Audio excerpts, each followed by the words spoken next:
Welcome to Three the Hardaway, aka the three-man Jalen Weave, aka the best big three since LeBron, D Wade, and Bosh, live on YouTube on a Monday evening. If you are here, please leave a like on the video. Of course, comment in the live chat to join the discussion and subscribe to the channel. We close to that 400. We had 368 on YouTube, so let's make Let's sure we go. keep running it up on YouTube. I want to get to 500 before the playoffs, so let's make sure we make it happen, man. If you don't know who I am the walking bucket providing instant offense. It's your boy Savage. Up here, we got the coach on the sidelines, taking them school on and off the court. And when I say it's really shitty, it's really shitty. Sheedy, what's good, brother? Not my Wi-Fi. Next slide. And leave it at that. It's Comcast, right? Xfinity, Spectrum, Oh. Spectrum. Same thing. Yeah, exactly. Yeah. Synonyms, you know how that is. Synonyms. We gotta get AT&T to do something about that, man. To help in some capacity. I literally have an AT&T box outside of my driveway that goes underneath, right? The wires, fiber optics, and the AT&T is still not as strong as the Spectrum. Wow, damn. Yeah, let's leave it at that, bro. It's Dallas, man. Shark is tuning in from the Grizzlies game. Hey, Shark, is Jaren okay? Let me know, because I saw Jaren get hurt right before we got on. So let me know. First quarter.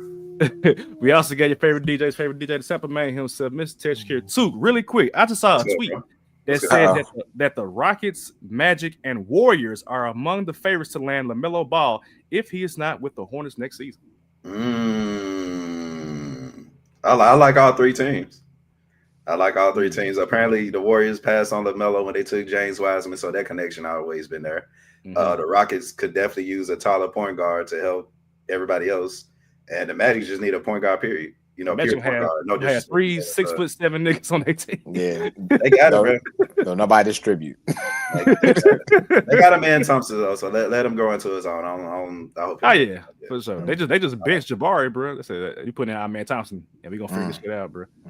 Long time coming. What up, gang? What's good, man? Let's get right to it, man. NBA trivia. What we got today? Man, NBA trivia. All right, so apparently, brothers, there's been a lot of blowouts lately. So this one's from Clutch Points. I want you guys to tell me what are the number of games in the 1990s of 50-point blowouts? Again, how many 50-point blowouts do you think were in the 1990s? In the 1990s, okay. 7. Right on the dot, Sheedy. This nigga Sheedy. Right on the Sheedy got it. All right, so fuck let's my go. Wi-Fi. Let's go. Yeah. All right, so I want y'all to name the same thing. 2000s. In the 2000s, how many 50-point blowouts? 2000s, man. I feel like it was 7 in 1 year. Okay, what you got, Savage? Oh, you talking about like the 2000 2009 or like 2000. Okay. Look, the context. Gotta make sure. Okay. 2000 to 2009. I'm gonna say 12. Okay, that answer was 6. Okay, a little less. Okay. So 2010 to 2019, how many 50-point blowouts? I thought this is more. 12. Yeah, see, I'm gonna go 13 just because. That number is 8. Okay. And of course, already in the 2020s, from 2020 to literally a day ago. Now that's got to be like double figures. That's a clutch points. It got to be like 10 for sure. Yeah, already. Y'all going it's not even 2025 yet. No, I'm going more because the Celtics had 3 themselves last year. And then the number ones this year. Damn. So yeah. So again, give me. I'm gonna go 17. Savage. I said 10, at least 10 for sure. 19. Yeah, it got to be at least double figures. That's crazy. 19. So between 2020 and now, it's been 19 50-point blowouts so far. I mean, I guess they got something to do with ratings too, right? 19, like that's crazy, bro. It's not even all of 2025 is not even done yet. Right. We in the world of Atlanta shooting threes. Yeah. 19 shooting threes and load management. Yes, and low. Everybody's shooting, but nobody playing. Like this. I'm like, so you telling me I'm getting freaking John Contract shooting threes during the game, and that's what we doing? 0 for 12. That's what we doing, bro. He opened up for a reason. Somebody read the scouting report. Leave little John open. Yeah. This man, wow. Look, y'all got the Grizz spot on this month for a reason. So we Grizz. How y'all doing? We'll get there. We gonna get there, man. Let me see who in the comment. We got Paul Kinney. I don't know My Paul boy P. That's okay. my boy P. That's up, what we played in a rec with him, bro. That's shoot! What up, teammate that I ain't know? Look, I be on, but I don't be on the mic, bro. So just rock with me. I got kids. I got kids, man. Cool. All right, NBA news, man. So not much happening this week aside from first, primarily, Joel Embiid is officially out for the season. It's that damn knee with him again. It's kind of funny because Paul George had just came out and said, I'm done podcasting for the season. And then literally like a couple hours later, Joel Embiid said, I'm out for the season. So you ain't podcasting and I ain't playing. So unfortunately, the process is no longer processing. We talked about it a little bit last week, but now it's just kind of like stamped officially. I'm wondering, could they even trade Joel Embiid? I mean, we talked about it a little bit last week with the Lakers could come in, stiff around, but I mean, he's literally damaged goods, bro. Joel Embiid can't play more than the number of games that's required for him to meet the awards requirements. I don't even know how much he played this season. I think he's played like 400 games his entire career, if I'm not mistaken. It's like 50-50. Yeah, I feel like he's missed more games than he's played. Clearly, he's definitely going to get up there this year now. Mm-hmm. Was he top 75? Did they make him top 75? I hope to God not. I don't think so. I don't think so either. Will he make the Hall of Fame? Oh, because he got an MVP. He got the MVP. Derrick Rose got MVP, but he ain't going to Hall of Fame. Because it's so watered down, and because he actually got a gold medal too, that'll help his case a lot. True. That urge to get the gold medal is exactly why he's not going to win a championship. Yep. Okay, yeah, 7-time All-Star, one time, he get in. First time, one time All First Team NBA, 4-time All NBA Second Team, 3-time defensive, 2-time scoring, he get in. He couldn't beat the Joker, so all them All NBA teams. Mm-hmm. I'm trying to see if I can find how many games he's played like his overall, but no, apparently $715 million between Maxey, Paul George, and Joel, and they only played 14 games together this season. How many games has Joel Embiid played per year? He's got an average. You know what? Hold on. Nope. Give me 10 seconds, y'all. Keep it going. I can actually high 30s, low 40s is what I'm guessing. I need to see is he like in the? He gotta be like in the 50s, like for the most part, at least 50. I don't see it. And there was a conversation as Tuka's looking that up, so we could just put some air in there. Mm-hmm. There was a conversation about, do you take Boogie Cousins or Joel Embiid? We're gonna talk about that in a minute because Boogie's one of my favorite centers of all time. Man, bro, I tell people that grew up with me in like early college know that I talked about block work. Block work is essentially like getting on the post, going to work, like footwork, pump fakes, shimmies, up and unders, like that. I love a good post player. And when I worked for the Grizzlies, I never forget, they played the Sacramento Kings a couple times, obviously, because the West Conference. But Boogie would always be on the sideline screaming, block work. And that's where I got it from. I got it from Boogie Cousins, and I love Boogie Cousins' game.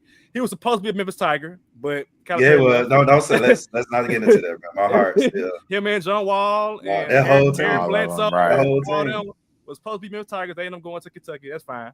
But I love Boogie Cousins, man. Boogie is nowhere near the defensive player that Joel Embiid is, but offensively, absolutely. So I got it. So 2016, and he's available. And he's available. That's the most important thing. shout out to my dog, DeMarcus Cousins III. 2016, 2017, of course, that's when he got drafted. And I think he missed his whole rookie season, right? Yeah. Maybe the first two seasons, I think. First two seasons. Yeah. So 2016, 17, that's when the stats started. 31 games. Next year, 63, 64, 51, 51, 68, 66, 39, and 19 this year. Damn. And that 19 is done. 19 done. They literally made that rule for him. The 65 games. It's just for Joel Embiid. Yeah. And he's shattering it. He's shattering a lot of things, bro. Yeah. Respectfully, bro. Damn, Joel.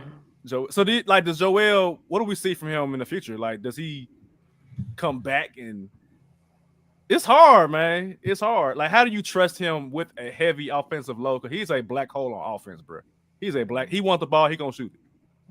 I think Joel has to go into his own zone and figure out what is 70-80% Joel Embiid to look like, for the rest of his career. Like, shut him down for the season. He needs surgery. Go ahead and get it done. And I think with the Sixers, it just needs to be a fresh start with the both of them, because apparently they're trying to see if they can void his contract, which makes sense to me. And I think he just need a fresh start, because, like I said, where does Joel go from here? Like, he's not the same player. And it's crazy because he won MVP a couple seasons ago. Like, he was arguably the best center. I was going for him as the best center in the league. Crazy enough going against Jokic, and shout out to Jokic for ascending. But with Embiid, how do you play with 70% of yourself? Like, I think you got to figure that out as well, because he's gonna try to do 100. You ain't that no more. Yeah, I agree too. It's more the mental than the physical to me. On top of that, it's just, what does that look like for him? Then does he know how to operate like that? I don't think he does. Can you learn it? Yes, it can be learned. But does he want to learn it? No.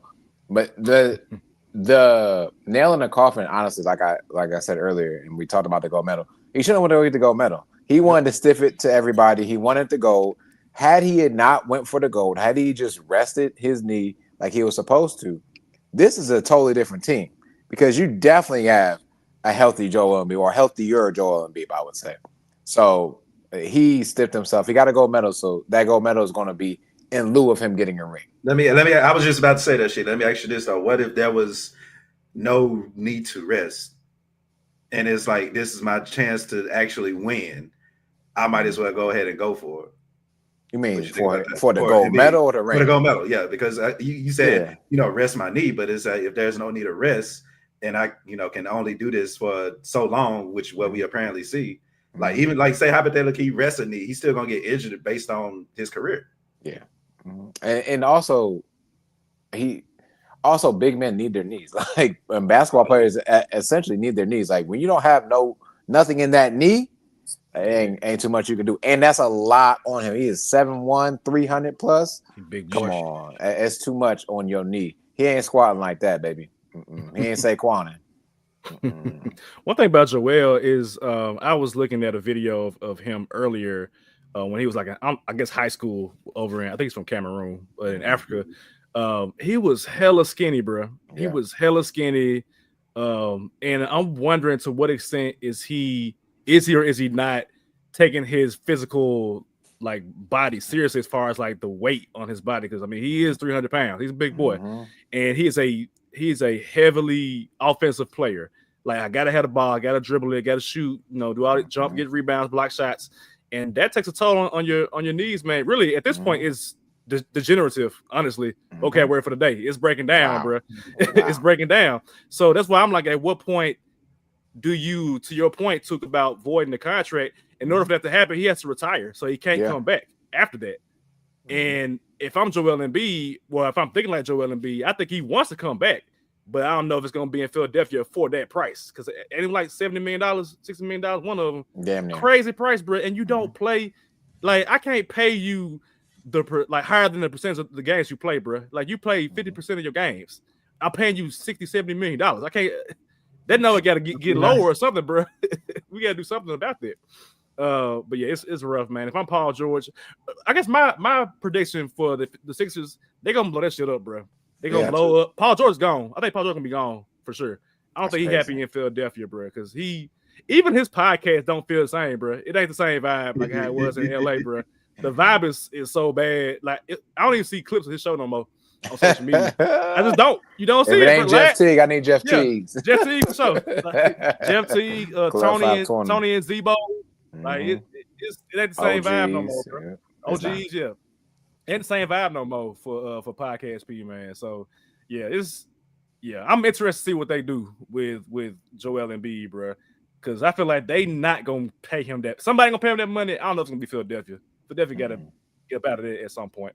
Kind of putting 2 and 2 together with this. The NBA media is tough on Joel Embiid, and so that leads people to think, like, beyond Embiid, LeBron's a big hot topic this past week, because he kind of spoke out about it against, not against, but I guess in reference to Stephen A. Smith and how he treats players. I mean, that can go back to even like Skip Bayless So on social media last week, the big topic of discussion was: is NBA media, do they benefit the league in comparison to like the NFL? The NFL does a lot on ESPN and on Fox Sports, a lot of breaking down the game, X's and O's. I put a poll up last week and said, as far as like basketball content, what do you want to take part in? So I had like X's and O's, barbershop talk, debates, conversation, something to that degree. And it was a good mixture of like the two main answers, which was like X's and O's and barbershop talk. But I don't know. I feel like, me personally, it's all about what you choose to consume, man. It's kind of like food. You can choose to eat junk food all day long, and if you eat junk food all day long, you're gonna see the results of eating junk food all day long. You're gonna be chubby, you're gonna be fat, out of breath, overweight, all those things. But there is plenty of better options out there. It's all about, can you access it? You know what I'm saying? So, and that's a different whole discussion with socioeconomic status, but but I feel like, as far as like the media being portrayed as toxic, I mean, there's toxic media in anything, bro. There's toxic media in NFL, toxic media in music. I mean, you can go look no further than the Drake and Kendrick Lamar situation, where there was so many unhealthy debates about the music instead of just enjoying the music. I feel like you can find whatever you want to find. It's all about having that the mindset of like saying, I'm not taking in negative energy. Let me go find something that I actually enjoy listening to and watching. But I want to know y'all thoughts. Y'all think that because we are NBA media content creators, do y'all think that we are too harsh on NBA players as a platform, thinking about us holistically in the basketball realm?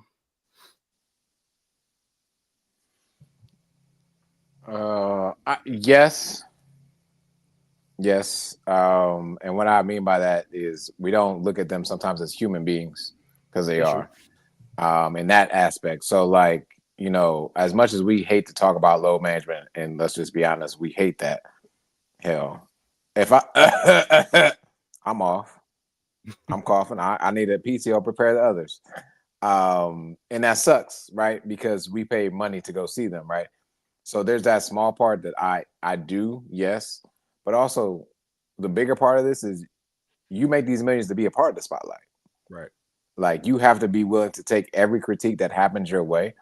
Unfortunately, I think, there's some players, LeBron, they talk about the face of the league, right? LeBron, and trying to come into the face of the league, Tatum, Steph Curry, just like names. And all these names are going to be criticized for as long as they live. It's not going to stop. Basketball is one thing, but even after basketball, they'll still be critiqued in some way, shape, or form. It just really sucks, because these are what we're paying your millions for, to critique your life. That's really what it is, and what it comes down to. It just sucks that we as people forget that they are humans at times. And that's really like the only thing. Like, for instance, I think about how there was a story about Russell Westbrook and his wife was coming to the rescue, how their daughter, I think, or their child, I can't remember if it was a son or daughter, but was getting kind of bullied right at school. And they were calling them West Brick and all that stuff during that time. Like, that child ain't got nothing to do with what he's doing on the court. Like, that has nothing to do with it. Eliminate that whole aspect. And so I think there's two sides to it. But I think, again, you signed on the dotted line for those millions. I'll take millions if you want to critique me. Yeah. I'll take you ain't gotta be millions. Will be fine. You can critique me all you want. I think, and I appreciate everything you just said, Sheet. I think I just speak on the media side, and to answer Savage question as far as like, are we too hard on the players? I wouldn't say that we're necessarily too hard, but I think when you talk about the NBA and Ant-Man, specifically Ant-Man saying that he doesn't want to be the face of the NBA, like, the NBA should look at itself, because literally you have who we all on this podcast felt like at least, top 3 future faces of the league, Anthony Edwards, who's saying that he's the best basketball player on the, in the game. Whether that's true or not, he said he don't want to be the face of your league. That's an issue, NBA. Why is that? And I think the media plays a part of that. I think Savage, when you ask your question, is it important for us to be a part of the NBA? Is it our doing? It's two-sided, because we're not in the rooms with the Sharkies. You know what I'm saying? Like, once upon a time I was, in the room with Sharky. But I guarantee you will go around and ask Sharky, Sane, and a couple of them, how many of the reporters look like us? In a league that's 95% black. What up, A? Speaking of black, that's my dog. That's the future right there. In the league that's 90% black, like, and that's an issue because there's no real love from the game, from what I'm seeing from the quote unquote analysts. And what I mean by that is, I remember specifically when the night Derrick Rose scored 50 points. Emotional night for every single basketball fan. But you want to taint that memory. You want to take that moment with the memory of him doing something bad. You know what I'm saying? Like, you want to taint that moment. You want to talk about how Luka Doncic is this, Luka Doncic is that. Since the trade deadline, I ain't heard nobody say shit about Luka Doncic except for us. And I told y'all that the Lakers were coming. Not everybody surprised. Y'all, y'all got the media made everybody think Luka was some kind of way that y'all didn't think that him and LeBron was gonna do damage together. Oh, okay. It's show been quiet. Okay. He ain't fat no more. Number 2 seed. That's number one. Number two, and Sheedy's kind of a part of this, but Sheedy has a way to feel about Jimmy Butler because he's an actual Heat fan. Everybody in the media disrespected Jimmy Butler, not knowing the superstar that he is. And look at the Warriors now. They only lost one game since he's been there. Yeah. So again, when you talk about the Savage, what more would we like to see? And more X's and O's, but more, I ain't gonna say more positivity because apparently the fans love the negative more than they love the positive. So I guess that's a whole nother conversation in itself. So again, the media, we got some work to do, but for one of your youngest stars to say they don't want to represent your organization, the NBA needs to look at itself in the mirror, and the media has to look themselves in the mirror as well. That's a good point though, too. Like in speaking, and then we can go to the next topic. Excuse me, Savage. But when you talk about negativity, ladies and gentlemen, legitimately speaking, I know we don't do this often. I'm not talking about y'all. I'm just talking about people in general. Turn on your local news. Yep. And watch the local news. The local news will always start with tragic news for about the first 15 to 20 minutes. Bro, shit, you ain't lying. This morning, it was 3 straight stories somebody got shot. 3 straight stories. I'm in Memphis, so those don't know. I'm in Memphis. 3 straight stories of this person got shot. This other person got shot. A child got shot in the face. I was like, damn, you shot a 2-year-old. Like, what? I don't want to hear this. Give me. And I'm just starting my day off with this. Yeah. 5 like, one, come bro. on, bro. Yes, bro. That sucks because that's what intrigues people, right? Is to bring that in, and that really sucks. And so I just want to put that out there. Thank you for saying that, Savage. That you didn't watch the news recently, as of today, to see that. And that's just when I was doing journalism, I realized I'm like, dang, everything is negative here. Much better. Everything's negative, and then they get to the weather, they get to the sports. There's this, Thanksgiving Day parade, but all this stuff is all the way at the end. They ain't already hooked you for the first 20 minutes. Yep. That's what it is, man. And that's a problem with, I think, the consumption of media regardless. Is that I think just our nature as humans is that we just love mess. We love like just a bunch of BS, and good news is cool, but it's not gonna like hold on to us as much as somebody getting shot or somebody got to a fight or whatever it is. That's gonna get all the shares and all the views. I still think that good news can go viral, but it will never go as viral as somebody getting hurt or somebody talking negative about somebody. Man, that's just the unfortunate nature of it, man. It's the unfortunate nature of it. You just gotta, like I said, you have a choice. Yeah. And being able to navigate the news you receive, the things that you consume, you can choose to consume some negativity, or you can choose to consume what you want to consume. That's a little bit more of a healthier option, I would say. So just be mindful of that. And we try to do our part with being fair about what we see. We analyze the game of basketball. So I always call it down the middle when I analyze. I'm like, this is what I see. This is what it is. I don't care who it is. If you're playing trash, I will let you know that you're playing trash. If you're playing great, I will give you your props. Austin Reeves, bro, hands up for me, hands up, because I have a short of Austin Reeves from 2 years ago where I said he's nice, but he ain't that nice. That dude is nice. They are 15. Nice. He putting up what 20 a game, I think. Since that trade for Luka, yes, 20 a game. I'm like, hey.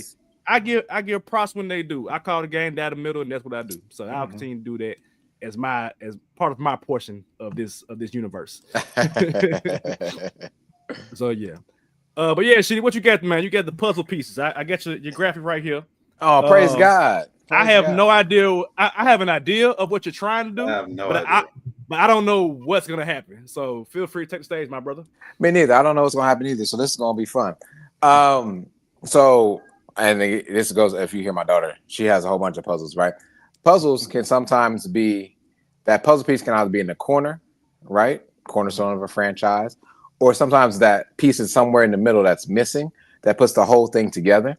Sometimes that puzzle piece is backwards and shouldn't even be part of that actual puzzle to begin with. You see what I'm saying there?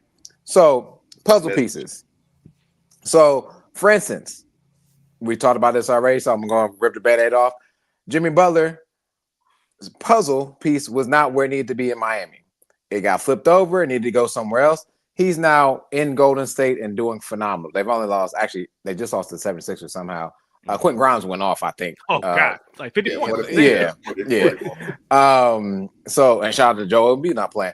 And Maxey had a terrible game. But anyway, neither here nor there. That could be a missing piece for the Warriors to now become. You talked about this the last week about going to the finals. Can this be a finals team?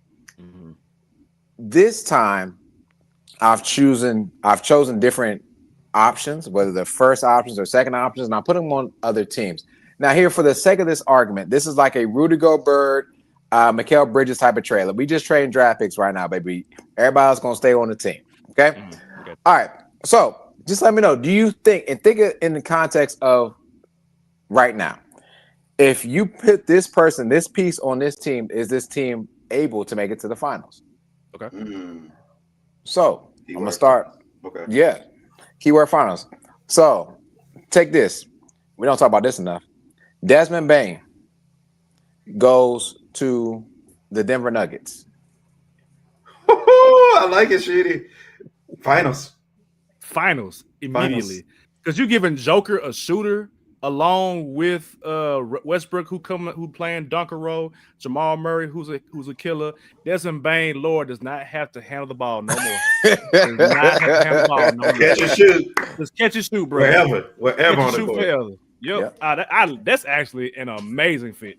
Okay. An amazing fit. Hey, shout out to Afro Murray too. He been going crazy with the Afro. Yes. 50 ball. Jamal Murray. All right, so now switch it up a little bit. Okay. My man Sabonis. I'm gonna take him. I'm gonna put him with the Detroit Pistons. Can that team make a finals run?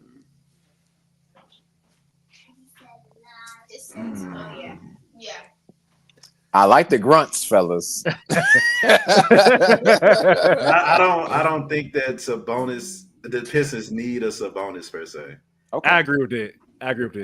Would they be a better team? Possibly, but I like what I see with Darren and Cade.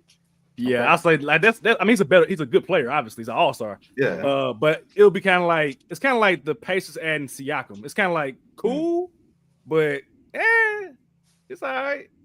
So I would say no. Okay, I'm glad you said the Pacers. We don't talk about the Pacers enough either. So I brought them around. Okay, it's a lot of things happening. Let's say this. If the Pacers were to acquire Devin Booker, do the Pacers make it out the East? Make the finals. Ooh. Make it to the finals. Mm-hmm. And Book has done this before with Chris Paul, Mikal, Ayton. You got Book. Book will be immediately the best player on the team with Siakam, Halliburton. My only concern would be center. Well, they got Miles Turner. They got DeAndre Ayton. Ooh, okay. Out in the East. Dang, Book. Damn. That's Sheedy. That's actually a good one, Sheedy. That's a good one. I'm like, damn, okay. So you got Halliburton, you got Booker, probably Benedict Mathurin, maybe in there somewhere. Siakam and Miles Turner. That's a damn good team on offense for sure. And Indiana's already a fast-paced up and down offense. They're gonna score points. And Halliburton gonna find you. So it's like the question would be defensively, do you trust him? I do trust Miles Turner on defense to block shots. But that's it. Siakam, he gonna hold it down. Here and there, he gonna hold it down. Booker is a capable defender. We saw that in the Olympics. In the Olympics, yeah, saw that in the Olympics. Halliburton ain't guarding the cone. Benedict, he just won buckets. I would say no because still I think the Cavs and the Celtics are better. Okay. I'm gonna say no too, just because I'm thinking too much about it. If I knew, I would have said yes. You would say I'm with you on that. Yeah, if I knew, I would say yes. Because like Bane to Denver, absolutely, I knew that. Yeah, but Pacers, because I'm unsure, I'm gonna say no. Okay, so inconsistent. That's a good one. No, that's actually a great option. Because I think Booker gonna ask for a trade. KD. The sun is set. It's a wrap out here, dog. I'm happy I was able to see KD as much as I did. It's tough. There you go. I got two more because this other one, the way y'all talking, I know it's going to be shot down, so I don't even want to bring it up. Actually, I'm gonna bring it up now. So, James Harden. Oh Lord, this guy's not gonna do it. I know. You better not say it. James Harden, this is crazy. Okay, no. It won't be what you think. I'm talking about teams that we don't really talk about at all. Okay, trust me. That's perfect. Yeah. James Harden to the Raptors. Damn. You got Harden. BI healthy. Shoot. Okay. You got Harden quickly off the bench probably. Mm-hmm. Got Grady Dick shooting threes. Scotty Barnes. Get him off the ball. I don't need him doing no type of point guard duties anymore. Nope. So I would say no, but I feel like they need that kind of player. Absolutely. They need like a point guard that can get buckets. And Ingram can run a point, but I don't want him running a point. Quickly is too small, and he's not a starting point guard. So I'm like, nah. They have a lot of they got a lot of similarly built players. Like you got RJ, Ingram, Scotty Barnes, who are all like, y'all know how I feel about, just having the same, it's monotonous. I don't need it no more. They do need a point guard that can go get it, I would say. So here's my thing. Perfect fit, perfect player. But y'all, for everybody that's listening who may not know, the fellas know how I feel about James Harden in the playoffs.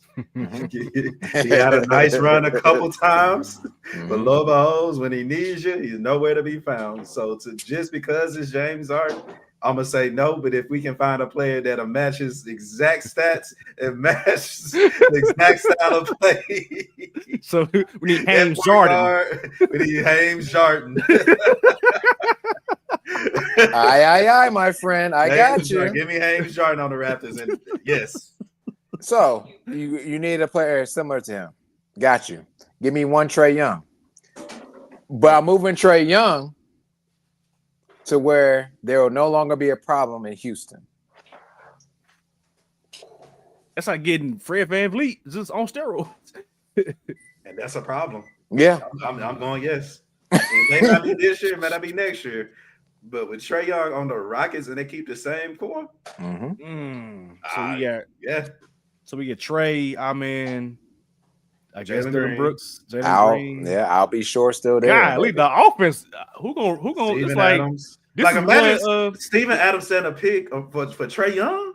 Hey, this is what D'Antoni needed. I mean, it's literally what he had. I mean, it's literally like Steve Nash with Trae Young. But in the West, I would say yeah. They probably would make the finals just because it's so much offensive firepower. And Houston's already. I mean, they've been kind of spiraling a little bit lately. But the idea of Houston adding an all-star point guard, yeah, I would say yeah. That's a final thing. Okay. Last one. We talked about this team a little bit earlier, and I really hope LaMelo Ball goes to this team. However, I'm taking their best player, one of their best players that's been hurt. Give me the PO officer. I'm going to move him out west. Okay. I'm going to put him on the Clippers. So you putting Paolo? Paolo. Whew. With the Clippers. Whew. Damn. Can they trade James Harden? Can they trade James Harden? Can he come off the bench? Because off the bench, this was a finals team with James Harden when he came off the bench. They made the finals. Yeah, but shit, he ain't performing in the finals. Yeah, well, that's Coming his off the fault. bench. Man, That's I his fault. would. James Harden scarred me that NBA Finals, and y'all, Savage knows. Sheedy, I don't think you really understand. Yeah. Savage knows how much that. That's why I didn't sign him too.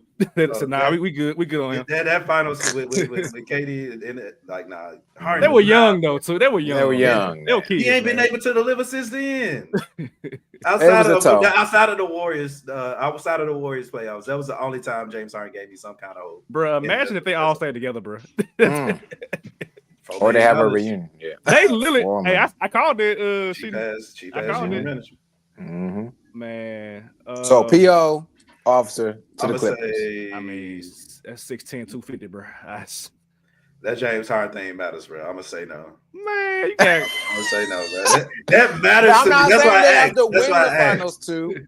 Just can they get to you telling me who? First of all, who getting the rebound? Because you got Zubats, you got Paolo. Come on, man. Kawhi, Norm Powell. Man, yeah. Yo, that's a final thing. That's a final scene. Who they backup point guard? It wouldn't even matter. Shit, they do to me. Oh no! Whoever their starting point guard was balling the other day. Hold on. No, not even their starting point guard. Because they got rid of Highland. Mm-hmm. Yeah, Highland. Is he even playing? Gone. Yeah, he been gone. Yeah, he ain't playing the league. Yeah, he might be on the G League cut. Chris Dunn from Providence.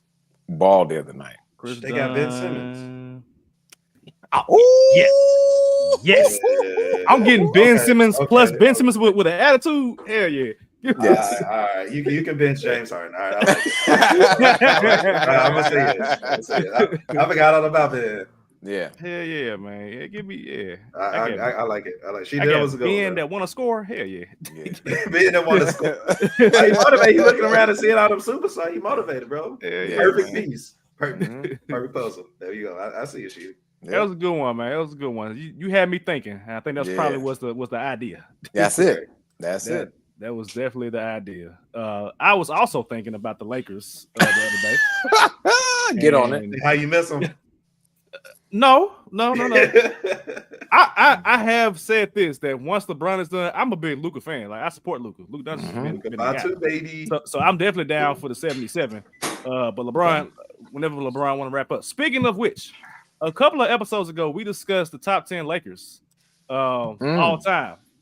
Based on where LeBron would fit. I had LeBron at 10, primarily because of Pau Gasol. So I want to ask you, gentlemen, in the next 5 to 7 years, who will the top 10 Lakers be all time? Damn, I see what you did here because you want to include Luka. That's if Luka signs that extension. Yeah, he ain't going nowhere. He ain't going nowhere. You think that? Yeah. And I got an opinion. LeBron ain't going nowhere. Yeah. Okay. I think if they win one together, we got to take one of those. Well, 10 was Pau Gasol. I can't take Pau Gasol out of the top 10 Lakers, bro. I can't do that. If LeBron was the second one, I can. I can't remember. I wish we had that list on. I can't remember who we had now. I mean, we can go through it again if y'all so, want. list. Well, let's just name for sure. I mean, we know Kobe. Yeah, that's easy. Magic. Yeah. Shaq. Cap. Who? Cap. Curry. Oh, yep. Yep. I'm gonna name them according to clutch points. Okay, let's scroll down. Number 1 is gonna be Kobe, obviously. Number 2 is Magic. Number 3 is Kareem Abdul-Jabbar. Number 4 is Jerry West, the logo. Number 5 is Shaq. Number 6 is James Worthy. We already saw the James Worthy's accolades for the Lakers, so there's no argument. Will Chamberlain's number 7. Number 8 is George Mikan. Oh, sorry, not George Mikan. Elgin Baylor. Number 9 is George Mikan. Number 10 was LeBron James. So I think 8 and 9 are gonna have arguments. Okay. Clearly the Mikan drill thing. I like Mikan drill is crazy, bro. That's the drill. That's literally that's a Minneapolis Laker. That's a But you also gotta think like we're in a generation of where like we barely even know the Minneapolis Lakers. We don't. Mm-hmm. So that generation of the George Mikens and the Elgin Baylors, even though we literally had to pull up Elgin Baylor numbers for us to be like, all right, nah, he's Yeah. You know what I'm saying? So if it's gonna take that 5 to 7 years, 10 years from now, George who? You know what I'm saying? People gonna be disrespecting the logo in that amount of time. We won't allow it because we're the basketball fans. But to answer your question, that 8 or 9 gonna have to come off because Pau Gasol ain't going nowhere. Okay, so basically you're moving. Arguably Will too. Y'all know how I feel about Will. Will ain't going nowhere. But you arguing Mikan and you arguing Elgin Baylor. Yep. In terms of Lakers, Lord, man, that's tough. Yeah, it is. That's tough. I mean, I'm talking to a Lakers fan, so I'm only back down to that. Sheedy? Oh, okay, Sheedy. I mean, have formula. Laker historian. How about that? There we go. Okay, historian. I get you. I'll take historian. There you go. That's correct terminology. I am a Lakers historian, not a Lakers fan. Okay, how about today? So you don't. So the question is LeBron in there? The question is, if he wins one with first. Luka, if he wins one with Luka, yes. I think if Luka wins one, Luka gonna jump over LeBron. Off the first rip. I think because you also got to think of the media portrayal of LeBron and what's happening with LeBron doing all these. He passing this award, he passing this milestone. It feel like every other game he passes something, and he doing it in a Lakers uniform. You know what's crazy? I think LeBron might end up spending more time in LA than Cleveland. I can see it. I can see it. I think he's coming up on it, honestly. Like when did I look it up? But like I'm trying to figure out when did LeBron get to LA? Because that was like Lonzo's. It was above. It was 6 years. What's that? 6 years at least. Let's see. It was 2020. Maybe 7. It might have been before that. I think it was before. Yeah. So he got to LA in 2018. Yeah. So he has 1, 2, 3, 4, 5, 6, 7 years in LA. Let me ask y'all this real quick. So you got 27 points, 51% field goal, 35, 7.5 rebounds, and 7 assists versus 26 points, 55 field goal, 43 from 3, 8 rebounds, 8 assists. Which player would you take? The latter. The latter, right? So pretty much both at 26 points, 51 versus 55 field goal, 35 versus 43 from the 3. 7.5 rebounds versus 8.5 rebounds, 7.5 assists versus 8 assists. Both of them cold as hell. Is what I was saying. But apparently the latter is a better stats, and that's from LeBron with the Lakers since turning 40. That's LeBron's crazy. Since turning 40, bro. LeBron's crazy. He's not going anywhere. LeBron is crazy, bro. I cannot believe they traded Luke Doncic to these folks. I can't believe they come on, bro. Yeah, and moved LeBron back off ball. Jesus, that's man. And you know what's crazy too is I think you said this in the video. I thought you said this like they need like another point guard. It's something you said. I can't remember. A better point guard than D'Angelo Russell. I believe so. I believe it's a secondary ball handler, just like an attacker. You need somebody that can get 25 points with LeBron. It could have been De'Aaron Fox. It'd be cool. But you added the third best player in the NBA. Bro, LeBron has never not been the best player on this team. He's not. LeBron's not the best player on this team right now. He's not the best player on this team. We're finally here. Right. 20 plus seasons. It's crazy. It's crazy. And y'all want to know the craziest part about it? Like I thought about this a couple of days ago. I said you literally, even though you replaced AD's, like you can't replace his defensively. You replace his 30 points. They playing good defense now. You replace AD's 30 points and 8 rebounds with Luka, and they playing great defense. The whole team is locking up. Bro. No way in hell they lost this trade. Vanderbilt locking up. Like Jackson Hayes playing amazing. I'm just like, I cannot believe. I didn't say this. I didn't either. I cannot believe they gave the Lakers Luka Doncic. I cannot. JJ Redick, coach of the year. Hey, he coaching. My boy Kenny doing this thing. Hey, JJ is. Nobody expected the Lakers to be this high. The Lakers were like in 10th or 9th place. Like I feel like a couple of months ago, and we had the grades episode, and I gave him like a C or something like that, a C plus maybe. I mean this was at the time. This shoots to a freaking A plus to get Luka, and y'all in second place because teams like the Grizzlies losing to the Hawks right now, and the Nuggets who coming up, but the Lakers are the hottest team in the game right now, bro. Like and not getting talked about enough. and not getting, which is crazy because the Media, it's the Lakers, bro. they don't want this, bro. They don't want this greatness, bro. Now you know what I actually would want. I want Lakers in Boston. That's what I would like. Oh no, actually, no, I'm sorry. Repeat? Correction. I'll take Lakers in Boston or Lakers in Cleveland. I would love to see that. What did I tell y'all last year? The only thing we haven't seen LeBron put himself in is the Lakers and Celtics rivalry finals. That's the only thing he ain't done yet. You did say that. It's coming. It's coming. That is actually it's coming. That is setting itself up because I do not trust the Thunder against the Lakers. I do not trust the Thunder against the Lakers, bro. I'm sorry. I just don't. I don't. I said last year, like, who beat the Thunder last year, Took? Who beat him last year?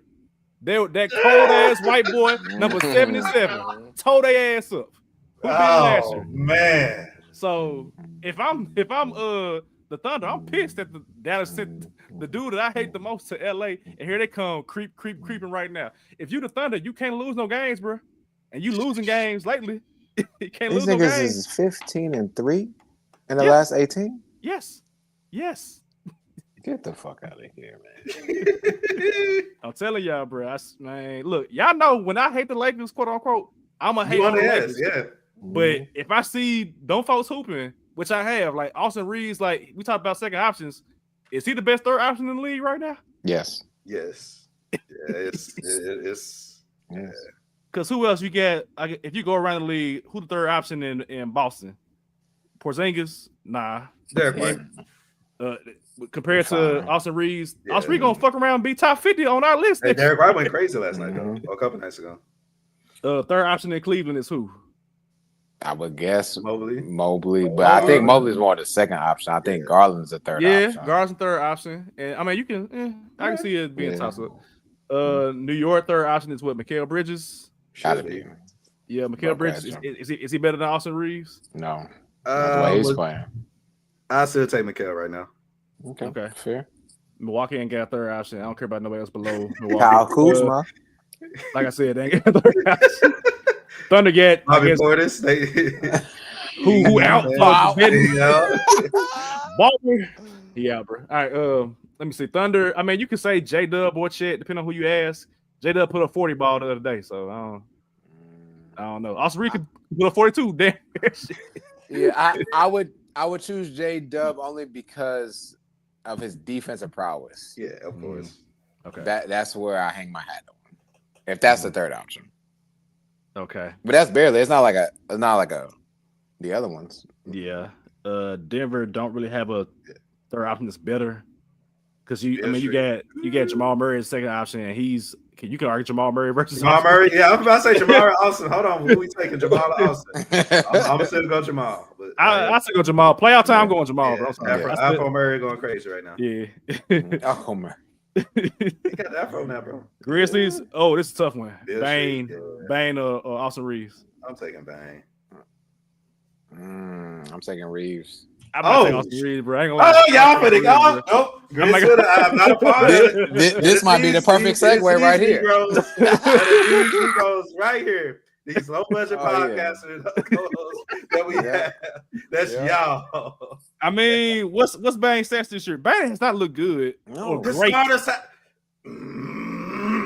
greatest fathers in for a reason. Bane putting up 18 a game, 6 rebounds, 5 assists. So it's comparable to Austin Reeves, I would say. Austin Reeves putting up 19, 4 boards, 6 assists. So they literally are the same player. In lieu of our conversation of media messing up and saying shit to get people pissed, make sure you post this on Twitter so the Grizz Twitter obviously go up. Make sure you go post this on YouTube too. Make sure you right on the time here. Put a big on. Where my bag at? I need a whole bag. Not you about to act like the Bengals. I got expression these niggas. Don't show my face when you do this. That is crazy. I just also Reeves over Bane, bro. I mean, right now. Yes. Right now, bro. Like, I feel like you have to do right now, bro. I ain't saying forever. I'm saying right now. Yeah. Going to the playoffs, Austin Reeves is playing better basketball, but that's also because he's part of a better team. But still, better coach. The point is better coach, which is crazy because he's a first-year coach. Let's go ahead and get there. God, you know what? Go ahead and get there. Yep. See the rest of the big three. Sorry, y'all. Go ahead and go there. Go ahead and go there, man. So I mean, the Grizzlies are playing right now. They're playing the Atlanta Hawks. I believe they're losing right now. I can't see the score, but I think they were losing 6-8, 6-2 in that last look a couple of minutes ago. They're losing 70-60 something. 70-65, yep. So the Grizzlies been losing a lot lately. And they lost to the Knicks the other day in dramatic fashion. There was a sequence where Jalen Brunson came down, got a screen, hit a three. Then Ja Morant came back. They called 12. And, of course, Ja Morant hit the I don't know, layup or float. I can't remember. And then they came around again, and Brunson got the ball. Taylor Jenkins decided to blitz Jalen Brunson. He kicked it out to a wide-open OG Anunoby. OG hit the three. Splash. That's game time. Ja Morant did come down, try to do a left-handed hook layup or scoop layup, excuse me, which he has hit that before. That's his move, but he missed it. Knicks win, a heartbreaking loss for the Grizzlies. The next game, they played the San Antonio Spurs without Victor Wembanyama, and mind you, ladies and gentlemen, the Spurs are not trying to win. They're not trying to win. You feel me? They would love to have Cooper Flag. They would love to plant the flag down there in Texas, or get Ace Bailey, or get Dylan Harper, or get anybody else that has a pulse in college basketball that's a good player. So when I tell you I was tripping when I saw that the Grizz were down by like 20-something points in the first half, I'm like, the Spurs are not trying to win. Are we the same way? Are we not trying to win as well? I don't get it. We're not tanking. We're in second place at that point. And, of course, they end up losing to the Spurs. Another game winning shot with De'Aaron Fox. I think it was De'Aaron Fox. I forget who it was. But either way, regardless, the Grizz has been losing. And not because, in my opinion, because Ja Morant and Bane didn't play that last game. Not because of the players 100%. Obviously, everybody can share blame. But I think the primary reason why they are losing these close games, which we've seen it before time and again. We've been doing this podcast for 3 years. We have criticized the man of the hour, Taylor Jenkins, for a very long time. And now it's just coming to a head in Grizz Twitter, which you all know. Grizz Twitter, y'all friends of the podcast. We up with y'all. But we also recognize that y'all getting on us. Y'all's getting on us for keeping it real about Taylor Jenkins and the Grizzlies in general. So I have so many things to get into with the Grizzlies that I am, as a fan of the Grizzlies, concerned about. But I'm gonna start with Taylor Jenkins, and I feel like Taylor Jenkins, he coaches the game as if he's playing like NBA 2K, or I go back even further, like NBA Live back in the day, back when Live was king. Y'all remember how you would play, 5-on-5 against, your friend, your brother, whoever. And before the game starts, you forget to make sure you put your substitutions on manual and not auto. You know what I'm saying? Where it's like, okay, I know how I would substitute as a player. I know how I would substitute. I know I'm not going to sit Ja Morant down for like 8, 9, 10 minutes. No. But if I forget to do the manual substitutions, that means that who's in charge of my substitutions? The computer. The computer putting in these random ass backups. I asked to see John Conchar and Jay Huff and Cam Spencer. I didn't ask for this. I want to play Ja Morant. There's a bang the majority of the minutes. So I feel like Jenkins, he coaches as if he's playing on auto and not on manual. Like, dude, wake up. Look who on the court right now. Pause the game, sub in your players, and let's play basketball with the players with the higher rating than these 60 overalls on the bench, bro. What are we doing? So I just tell Jenkins, I feel like he has zero feel for the game. And Sheedy, you're a coach, so you can probably attest to some level of like when something going on. Hey, timeout. I need give me 30 seconds, bro. I need timeout. Give me a full whatever you're gonna do. Jenkins, he just doesn't feel the game. I think he's better game by game, but in the game, he would just watch shit happen and be like, damn, that's crazy. Like, dude, you're not a fan. You are a coach. You're not spectating. Coach the damn game, bro. And I don't know if he's even capable of doing that. I think that might just be he ain't related to Coach Bud, but that might just be something that he got from Bud, bro, where he just has zero feel for the game. Bud struggling right now in Phoenix. I mean, we saw Darvin Ham, also a Bud disciple, struggling in LA towards the end there. And I feel like we just see the the negative effect of just staying with a coach for too long and tell Jenkins, Yes. man. Flip side, you see Cleveland, they let go of JB Bickerstaff and bring in Kenny Atkinson playing great basketball. I'm just hating on that right now. But anyway, Grizzlies woes, man. Grizz father, what you got, bro? Let me ask y'all this, bro. Would y'all rather have a team that's first in starters minutes, but also first in starters points, meaning your starters are playing the most minutes, your starters are number one in the league in points, but your bench 30 and 30? Or would you rather have your starters averaging the least amount of minutes, meaning your 30th in minutes, 18th in points, but your bench is first in points and minutes? Which one would you rather have? Essentially, what I just asked: would you rather have great starters and no bench, or even your starters producing at a mid range, but your bench is outstanding? Which would you rather have? I need the first, bro. I'm paying millions for my starters. My starters need to produce. Savage, which would you rather have? You know what, too? I'm thinking about. I'm looking at my TV upstairs right now. It's an older TV, right? But I also have a TV downstairs in my living room that's brand new ish. It's new on maybe a year or so. And I'm like, if I spend all this money on my new TV, I'm gonna watch my new TV. I'm not gonna watch my old TV. So yes, give me my starters out there. I want my starters to play a lot and to score a lot. Yes. Shout out to my guy Lito, LB, our brother, for putting this in our group me. But the team that's number one in starters are the Knicks. The team that was number one in bench production are the Grizzlies. And that's something you actually want to salute. But then you also got to look and say, hold on, we got a team with Ja Morant, Jaren Jackson, and Desmond Bain, who apparently ain't no better than Austin Reeves, according to the two fellas on the pod. And we got mid production. Yep. We literally got mid production from these guys. That is a problem. That's a problem when people like me had Ja Morant coming in as an MVP redemption story and he can't even get to 25 points a game. That's an issue when in the past that's never been a problem. Coaching. I said this on the last podcast. It may come into a point, especially when we going against a Spurs team with no Wemby, a team that wants to lose. De'Aaron Fox calling you out. I don't think Ja played, but so what? You should still beat them because we're number 2 in the West. We're number 2. Can we start acting like it? Yep. No, because now you're number 4. Now we're number 4. And we're going to say because our bench is so amazing, they're going to keep us in games. When, again, we got a team with Ja Morant, a superstar, Desmond Bain, who should be averaging 25 a game. He's having a low season. Jaren Jackson turning up for us. But thank God. You know what I'm saying? Edie going to get his touches, but cool. But again, they should have shown me. Y'all should have shown me this stat. 30th. You're playing your starters the least amount of time in the entire NBA.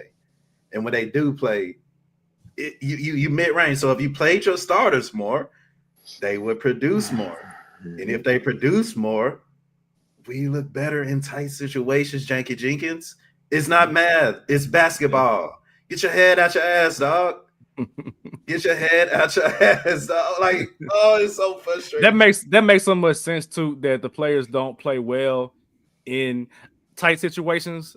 And you know what's even crazier about the Grizzlies, at least like historically the past couple of years, is that when they win games, it's always like a blowout or like a 10, 15 point blowout.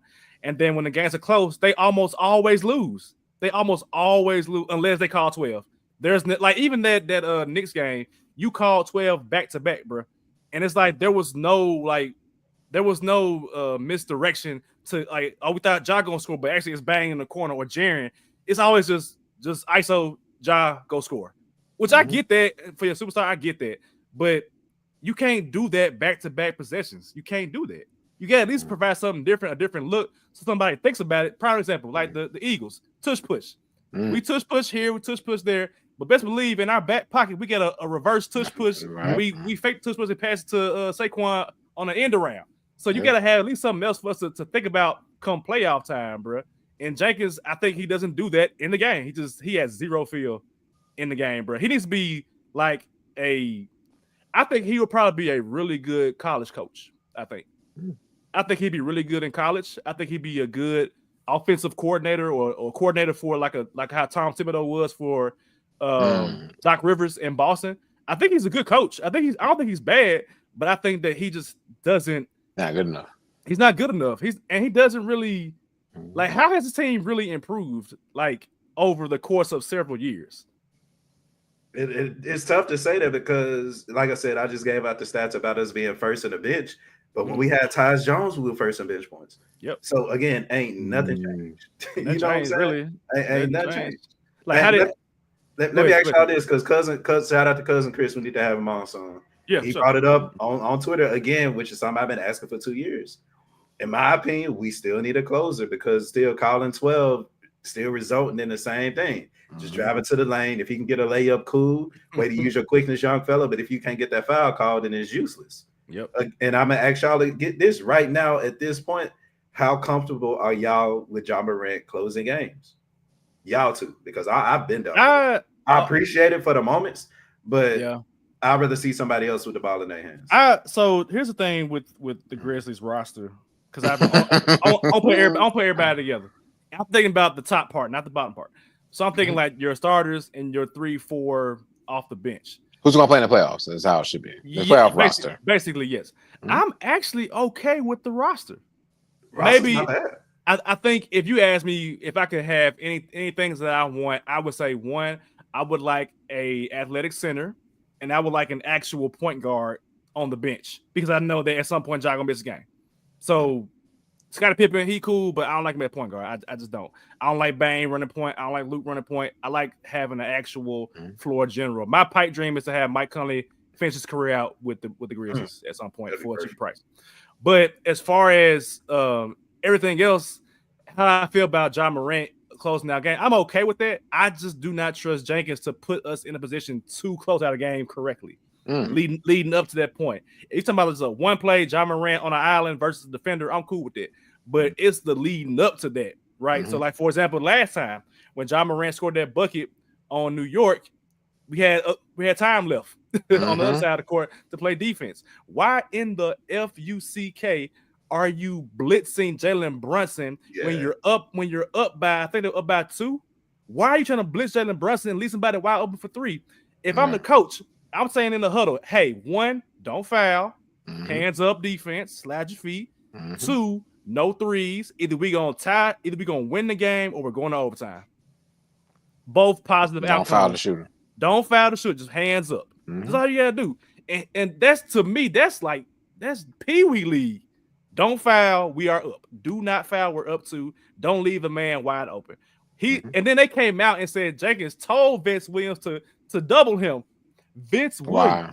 This is your defender. You don't need no double team. You don't need no double team with Vince. This is your defender. I was about to say he's the best defender on there. On that lineup, besides James Jackson. What are we doing? Let that man play defense. He get paid to play defense. Why are we doing this? It's Jenkins, bro. Like, it's crazy. The Jankster. To the point that you made, like, what other play? And we talked about this in the last podcast. Like, this offense is made to not have Ja at the end of the day. So the play itself is never going to be designed for Ja. Ja is going to have to create his own. But I would love to see Bane take more shots towards the end of the game like that, right? I think Bane's ability to score or to get hot instantly is all right, but him hitting a one shot, I'd rather trust that over Ja, to be honest. But I'm okay with it either way. The tail of the tape here is going to be, and I mentioned this the last podcast, like what I think Savage asked, what are you looking forward to the most as we get ready to close out the year? Again, I'm going back to March Madness. And I'm looking at the schedule. I keep looking over at the schedule that the Grizzlies have. And we think it's bad now. They might mess around and be a play-in team. Don't say that. I'm dead serious. And it ain't looking good. Because of the way that they've been losing. Ooh, it's not looking good. Oh, damn. Oh, damn. I see Thunder. I see Mavericks. Suns gave us trouble last time. Cleveland. Cavs, Miami, Kings, Blazers, Clippers, Thunder again, Lakers. Oh, Celtics. Oh, my gosh. Golden State. Warriors, Heat again. Pistons. Playoff Pistons. Timberwolves, Nuggets. That shit. Yeah. So Jenkins better get his shit together. Hey, hold on, bro. What's that record again? Hey, hold on, bro. Wait a minute. Hold on. Wait a minute. 38-22. Jeez. That's a tough. So we got a 6 game ahead of the 6. I mean, so I mean, we got a nice cushion to not be in the play-in. But again, we got the Clippers a couple times. We got the Warriors. Austin want to get back from last time. Yeah, bro. Like these are losable games. Damn. Timberwolves actually playing decent basketball. So we really, I mean, not Timberwolves, Trailblazers. Yeah, and decent basketball. I mean, we lost to the Spurs without winning. I'm just like anybody can be that. Yes. Honestly. And so that's the problem. And Jared Jackson hurt because he definitely came back. No, it's going. So again, that 6 point lead, that 6 game lead. And let me say this real quick before I know we'll talk about it more. But let's say, for instance, let's say everything holds. Let's say the playoffs were to start today. Yeah. Do I believe that Taylor Jenkins is going to outcoach Ime Udoka? No. Oh shit! No. When you think about it like that. Mark Daigneault, nope. No. Even if where are they going to go? They're not going to go to the 3rd seed. They're not going to go up to the Nuggets. If they slip and become the 6th seed, then they play the Nuggets. Oh, that's a wrap. It's a wrap. 2nd seed, if they go to the play-in, that's the Lakers. I don't trust him in a 7-game series, and you're going to see all of this in this whole month of March, and really this is the rest of the season, and see why he don't need to be coaching no more. Speaking of day now, shout out to Shea. Shea going for 50 apparently, but talk to different against the Rockets. Shit, you said you don't trust you don't trust Taylor Jenkins in a 7-game series. I don't trust bruh in a 4-quarter game, to be honest, bro. Oh my god. I just don't trust it. I don't, bro. I don't, bro. Because at some point, dang, I can't remember who that was that said that, but Eric Spoelstra.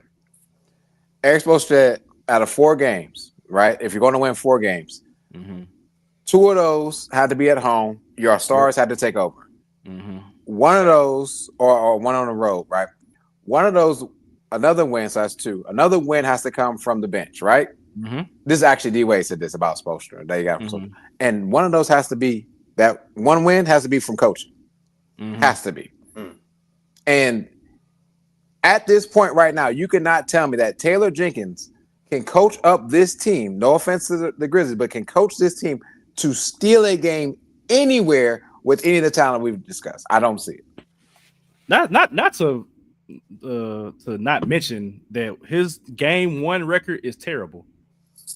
And that's the game you need to steal. He's like, well, the bad thing is, like, a lot of those have been at home. Like, he loses game 1 all the time at home, bro. I forget let me see if I can find Taylor Jenkins' game 1 record. In the meantime, I gotta ask y'all a question. Shout out to this wine that I'm sipping on. Sip on it.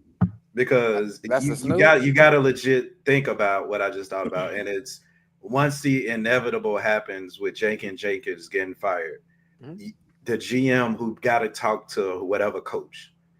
Are you talking to the coach and you're telling him that you want his game plan to be with Ja or without Ja Morant? Because again, we're seeing a quote unquote offense that's working. Like, again, I don't want to crap on it because again, the Grizzlies are number 1, number 2 offense in the entire league. I don't want to crap on it, but that's mostly without Ja Morant. So again, you a GM talking to a coach. Are you telling the coach, hey, we thinking about keeping Ja Morant for the future, or we need you to think of a game plan for us to live life without Ja? Because the inevitable is gonna happen. I see Jake. I feel like if you're doing that, if you're a coach if you're making an offense that doesn't revolve around your best player, what the hell are we doing? What are we doing, bro? I mean, but that's what we're doing now, though. That's where we at now, Savage. That's literally where we at now. Like, imagine Mike D'Antoni saying, "Hey, Steve Nash, I'm gonna run an offense that's not revolving around you. You stay in the corner. We gonna get a ball to Sean Marion." Like, what are we like? What, bro? Like imagine that, bro. Imagine Steve Nash not getting the ball. Steve Nash had the ball every possession, literally every possession. He's a spot up shooter in the offense. What? come on, man. So we need Sharky on here. We need to put Sharky on the hot seat on here, bro. Yeah. we Sharky, we need you on the hot seat on here because you know we know you in there, but we got some questions. Shout out to me for tweeting this last year. This was January 3rd last year. My biggest reason why I want Taylor Jenkins gone. He is 1-3 in game ones. All 3 losses at home. He has lost 3 game 1 losses at home. The first game. The first game. That means your team ain't ready to play. Ready at all, yeah. That's coaching, bro. That's game 1? Game 1. Come on, man. Come on, you man. got to win the game ones. And if they get a home game this year and they lose game 1, I'm flipping the tape. I'm being like, Jesus, bro. Flip this mud, bro. I can't. Y'all need this fish? This is how look. This is how we gonna do this, bro. This is an open wings challenge. This is an open wings challenge. Wait, hold on. No. Wait. So, cue the music. Cue me up, Savage. Cue me up. Hold on. Cue me up. Because I know I don't want y'all accepting this deal. Cue me up real quick. Okay. But again, this is the open season. Anybody that season wants to take this, open season challenge. If you think that Jenkins is gonna be the coach for this team next year, put some wings on it. Yeah, open season wings season challenge. If you think Jenkins is gonna be the coach of this Grizzlies team next season, I'm saying that he's not, and I will cash app you for some wings. I know how much the brick is in Memphis. I got you. But Jenkins will be gone by the end of the season. If not, I will cash app you for some wings. Your choice. Yeah. There you are, ladies and gentlemen. You actually got free wings. Free? So basically, what need to happen basically is that the Grizzlies need to get out of the first round for sure. But I think, in my opinion, they should be going at least be in game 7 in the second round. That's what I would say. That needs to be the bare minimum for the Grizzlies. If you get out in game 5, I'm like, nah, I'm good on that. I'm good on that, bro. So Taylor Jenkins is fired at maximum game 6, round 2. Game 6. You think you're gonna fire in the playoffs? If that's where it stops. If they lose, there. Okay. You know what I'm saying? If they lose a game 7 second round, it's a hard fought series. I can respect that and be like, okay. But if you lose like game 5 and like Rui Hachimura busting your ass for a third time, I'm like, all right, man. I'm tired of watching this movie, bro. I get it. This ain't TNT. This ain't TBS. Stop putting these reruns on the damn court. Let me get a new show. Because gosh, I'm tired of watching this, man. Yeah, I'm tired of watching Matlock Jenkins, bro. I know I'm not tired of watching that Elimination Chamber last Saturday night. Man, I don't know what's going on with wrestling these days, but it's getting super popular, bro. It's getting right back to how it was back in the early 2000s. Everybody watched. People are asking me about it now. I'm like, I'm not like the hugest wrestling fan, but I stay tapped into some things every now and then. But I was definitely tapped into the Chamber last weekend. We had some good wrestling, man. Like the first match was the women's Elimination Chamber, and I just want to say, growing up, like we had one black female wrestler. Come on, it was Jacqueline. That's it. Jacqueline. Yeah, that's it. Like I can't remember nobody else. Y'all remember anybody else? Shit, I was gonna say Viscera. All right, look at my mic. Viscera is not a woman. No. If anything, Viscera is very interesting with women. Yeah. If you know. Yeah. Hey, recipes Viscera, bro. Recipes Viscera, man. Recipes. The one I could think of besides her was what damn, he really threw me off with that Viscera. I'm right. I remember it was Jacqueline, bro. I don't remember nobody else. I can't think of nobody else. There was whoever is the girl that was with Booker T. Charmel. Yeah. She wasn't really a wrestler though. Yeah, she wasn't wrestling, bro. Yeah. She was cool. She played her part, but she wasn't wrestling. The black girls got wrestlers to watch, bro. You got Jade Cargill, you got Bianca Belair, you got Naomi. You got the girls in NXT now. I don't know if y'all seen Jada Parker, but Jada Parker. Oh, he's seen I was like, Parker. Who else down there? Lash Legend down there. They had a good match too.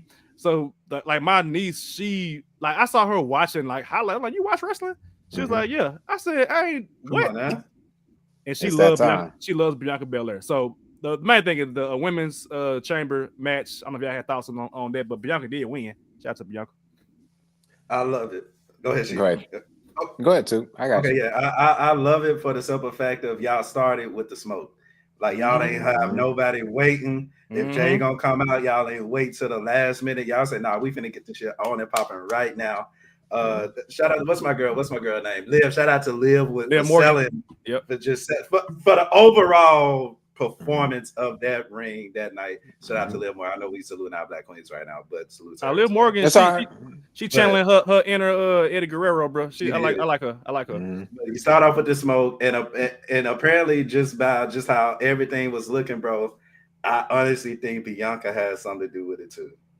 Yeah, I hope so. To be honest, I would love to see a heel turn for Bianca because we're gonna talk about it eventually. But it seems like a lot of fan favorites are about to have some fun turning heel. And the way Jay came out looking like Iron Woman. Man, that's something that I think a lot of fans can get behind right now, especially as a face. So overall match, I love that match. Yeah, I would honestly say that's one of the best women's matches I've watched recently. And I'm the one that watches a lot more wrestling than these other two. So I'm telling you right now, that was one of the best ones I've seen recently.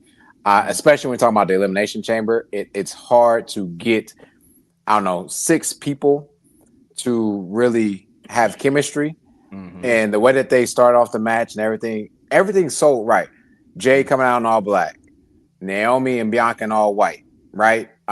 Even when you go back to look at how Naomi got beat in the cage and the video prompter and what I was looking at, right? Her getting her ass beat. This is going to turn into something great for WrestleMania. The question I have is I don't know how far they're going to take it with Bianca, because the other part of this too is that no one has said yet, but Bayley plays a role in this as well. Bayley is good friends with Naomi. Yeah. So if Bianca's too busy dealing with her thing, then I think Bayley may step up to take on Jade if Naomi cannot go any further. Because Bianca's going to WrestleMania. Bianca's going with Rhea Ripley. Yes. So that's going to be that match. So you cannot bring out Jade like that and not have her at WrestleMania. There's 2 nights. You got to figure out something for her. And so if all else fails, if Naomi is not able to take on that match, I think Bayley inputs herself into that match as her friend. I like it. It's gonna be good, man. Like growing up, we never talked about women's actual wrestling. It was always about all divas doing whatever, was it bikini match, whatever they're doing. Stay with that. Jerry Lawler loved it. Man, Jerry Lawler going crazy. But they actually getting down in the ring, bro. Bianca whipped Liv so bad. I mean, for the ancestors. Yeah, she ate that joint. I ain't gonna lie, she ate that. Yeah, she did. My God, that joint was loud. She posted on IG the marks on her body, bro. Liv needs to take a couple of weeks out, bro. She got on her arm, on her navel. I was like, God, I know this shit hurt, bro. That shit got sting. Talk about fake all you want. Man, nah, they some real athletes, bro, for real. Yeah, women's wrestling, bro, it's like, I actually look forward to those matches now. Like, I think I started watching it back when this was when the 4 Horsewomen was coming up. Bayley, Charlotte, Sasha Banks, and Becky Lynch. And now it just evolved. I mean, shout out to the women's pay-per-view Evolution. It kind of evolved from those 4 women, stepping up onto the main roster and doing their thing. And like now it's legitimately something that the wrestling fan, it's not like a restroom break match anymore. It's Jay versus Bianca. I don't know when it's gonna happen, but that's SummerSlam. It gotta be SummerSlam. It gotta be SummerSlam, bro, because that is gonna be a hell of a match. 2 strong ass women, bro. Gotta find out. I'm about to crazy, bro. Go Google. The next match was it was Tiffany Stratton, Trish Stratus, and Nia Jackson cancelled the right. I didn't really care about that. I was like, cool. Trish that was the one you went to the bathroom on. Yeah. I mean, Trish still good looking. We all know that as Young Bucks. So zoom past that. KO versus Sami Zayn, bro. Did y'all watch that, bro? Oh my God. New Jersey, by the way, SummerSlam in New Jersey. Shout out to New Jersey for New that. Jersey. Oh, shout out to it. But yeah, But Kevin man. Owens and Sami Zayn, bro, them two dudes can just keep fighting for no reason. To be honest, Good they can fight for no reason. They've had chemistry since freaking independent wrestling. Yes. I wish that at some point they would put an actual strap on one of them and it'd be worth something. But that just speaks to how good they are as what they do. You know what I'm saying? Kevin Owens can be a heel, he can be a face, he can be a tweener. Bruh gotta be the most athletic fat dude in the game right now. And then Zayn, Sami Zayn is just, he's always been a good wrestler. He's one of my favorite wrestlers since NXT when he was champion down there. He put that man through a barbed wire chair with a Blue Thunder bomb, bro. Oh my. Mankind somewhere smiling, bro. With no teeth. My biggest thing is just watching them and just like last couple of weeks, it's like, so are we just done with the bloodline completely? Because for Randy Orton to come out and help Sammy instead of like somebody else is actually quite telling. It's telling to me. I don't think it's done. I think what also has happened, that Roman Reigns injury really, I think, hurt where they may have been going with some things, personally speaking. That I don't think on his face. Like, it's a real injury, bro.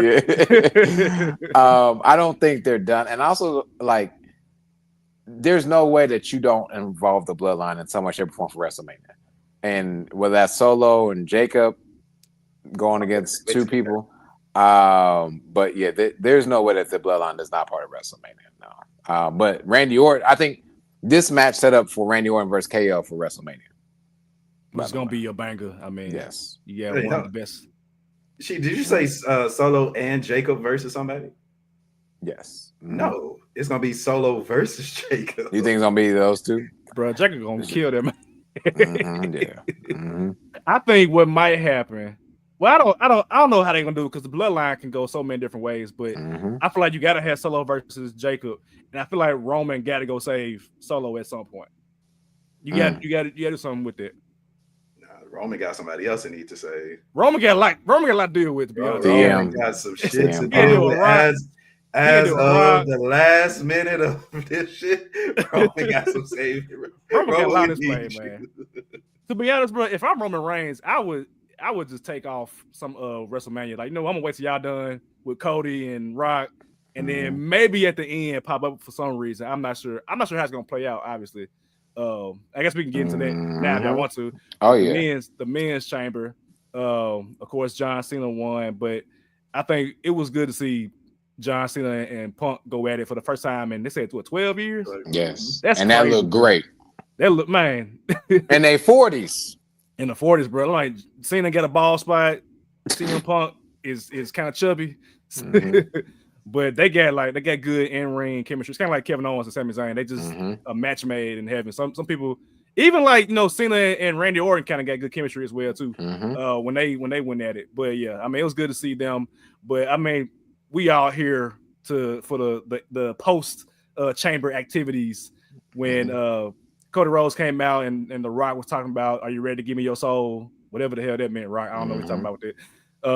And I was surprised not surprised, but it's Netflix. But they let Cody say that F-bomb. I said, okay, I'm with it. I'm with it.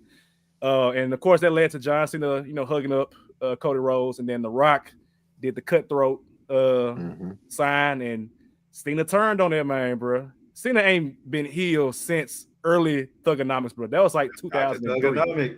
That's 20 years ago, bro. Cena ain't been healed, and I, as a wrestling spectator, did not see that one coming. I did not see it coming. I was very surprised. So now I'm wondering, like, what does even a heel Cena look like in 2025, bro? Because he's not going to post interview. What interview? Did you see it? I saw it, yeah. Oh yeah, I loved it. I loved it. I ain't got time for this shit. Right. I'm like, what does that look like for John Cena, bro? To be a heel, like you got to change the music. You can't have the same music.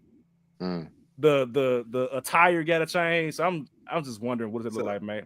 So they y'all know how John Cena was really, really big in Make-A-Wish Foundation. The WWE trademark Break-A-Wish. Mhm. So he's about to be breaking a lot of kids' hearts, bro. And I'm here for it. If it's any way to send out John Cena in his last 20 years, you want to give us the last 20 years kind of in John Cena in this last year. And I think this heel turn would allow us to kind of get us out of John Cena. He's probably always wanted to do. Yeah. He had a time to do it, but it didn't catch on now. But now with this whole, he was retiring and he's selling out now, it fits perfect with what, even what The Rock has done. Because I remember when, back in the day, Hulk Hogan and the Outsiders. Yep, Nash and them, they did something like that. And it's good to see history repeats itself.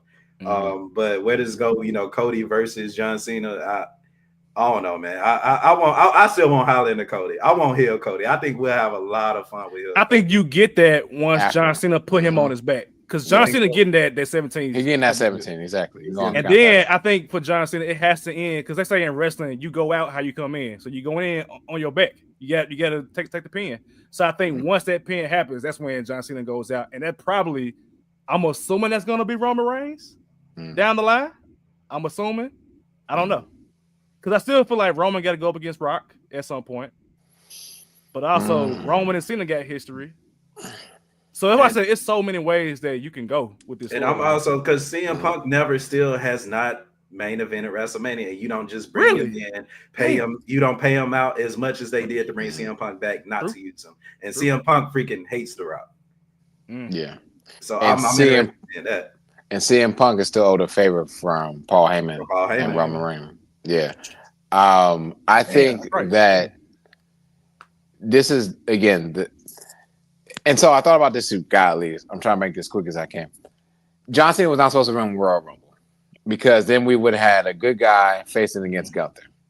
Yeah. And then you could have got possibly the CM Punk versus Cody Rhodes and a heel turn that way, right? So we're here now. And for everything that's going to happen, again, I believe that John Cena will win in 17. And by SummerSlam, if not at SummerSlam, then he will lose the title. The question is going to be how he loses the title. Does he lose the title main eventing SummerSlam, right? Or I think he's going to lose during SummerSlam. Or does someone get him at Money in the Bank? Money in the Bank. Which happens before that. So the winner of Money in the Bank cashes in on John Cena that way. Boom. All right, I just cashed on John Cena. John Cena is done. Now he can go and do something else. Now I'm the champion. Damian Priest from last year.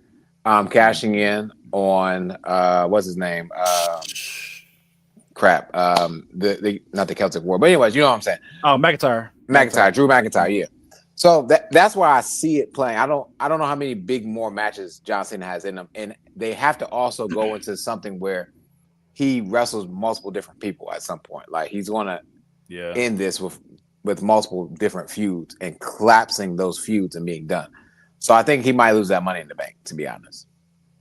I feel like that's a good opportunity for if Cody loses it at WrestleMania. I feel like Cody would have to go into the heel. Yeah, I feel like you can get into that persona by winning Money in the Bank. Because like there's no other. I mean, Jacob's not ready to be a main event person yet. He gonna get there, but he's not ready yet. Solo, I've never been sold on Solo as a main event person. But I feel like now's a good time to put the briefcase on like either Punk or Cody, maybe even Roman Reigns. One of those three need to get the briefcase. There you go. CM Punk is that Roman Reigns needs his favor back. CM Punk enters Money in the Bank. Roman helps him out some way, shape, or form. CM Punk wins that. Conspiracy. It's some good shit, man. Even after WrestleMania, gonna be lit, bro. You got the draft, ladies and gentlemen. Don't forget the draft, right? That Monday Night Raw is going to be just as great as the rest. So the draft happens after after WrestleMania. Damn, for real? Yes. So I'm gonna have to stay for Vegas in Raw. Raw in Vegas. And the last thing I want to point out, I forgot to say this earlier. Interesting. I believe Bianca Belair can do the heel turn. Why? Because the Street Profits are doing the heel turn. Yep. Heel cool. She came in as a heel. So I'm cool with that. Always. Let them be heel. Let them talk their shit. You can have the profits like the Usos were when they was rapping against the New Day. I'm perfectly fine with it. Yeah. Speaking of New Day, hey, New Day need to wrap this up, bro. Wrap this shit up, bro. No, I like it, bro. This shit fun. I like it too, but nah, man, y'all don't get Big E back, bro. Big E start playing. Yeah, don't get back and help these folks out, man. I like the push the profits getting though, bro. Yes, Montez Ford needed by himself, but I like it as a duo as well. Yeah, I'm so ready for Ford to get his chance, but I don't think they're gonna let him do it. I think they're gonna let him go out on his own at some point. Maybe AEW or TNA, how they gonna do it? And then when he come back like Cody, he gonna get his chance somewhere down the road. Yeah, so definitely. Yeah, but yeah, man, good talk, man. Wrestling is, like I said, it's getting back popular, man. I think they said that video of Cena turning on Cody Rhodes was the most viewed WWE video of all time on social media. Yes, like that was our current version of Hulk Hogan. Joining basically NWO, man, which was a big deal back then for like the Monday Night Wars. But yeah, man, we in good times, man. So we've missed a lot of, I guess, of Raw right now. So we got to catch back up. But we will be back next week, same time, same place. Stay safe, be blessed, peace.